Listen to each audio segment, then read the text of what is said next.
va falloir qu'on fasse une recherche, une étude de marché et qu'on définisse avec précision qui va être notre potentiel client et qui sont nos concurrents. Donc c'est ce qu'on va faire tout de suite, on passe sur mon écran. Alors, on attaque avec l'étude de marché, je vais passer par Google Trends en sélectionnant la France, vu que je suis en Thaïlande, il faut bien marquer la France, et je vais faire une recherche de mots-clés.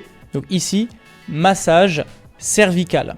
C'est le premier mot-clé que je vais chercher, étant donné que c'est le premier mot-clé qui me passe par la tête. Et je vois qu'il y a un petit peu de demande en pic, en dents de scie. Donc c'est intéressant vu qu'il y a une croissance qui se fait récemment, mais on n'a qu'un seul département qui est marqué. Pour moi, il y a un problème sur le mot-clé. Massage cervical, ici, je le sélectionne et on va voir tout de suite ce qui va se passer quand on met le S. Bam. Donc voilà, déjà c'est un peu mieux. Alors c'est pas ce que je m'attendais honnêtement, il n'y a que de départements. Je pense qu'on va devoir partir sur un autre mot-clé parce que on n'a pas ce qu'on veut. On veut de la stabilité. Ici je vais marquer douleur, cou.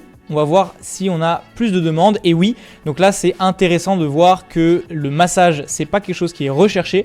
Par contre, les douleurs, c'est vraiment quelque chose qui ressort derrière la tête, cervicale gauche, douleur cou, épaule trapèze, arthrose cervicale, voilà des choses qui sont intéressantes. Et on va pouvoir utiliser ces données, ces mots-clés pour marketer un peu différemment.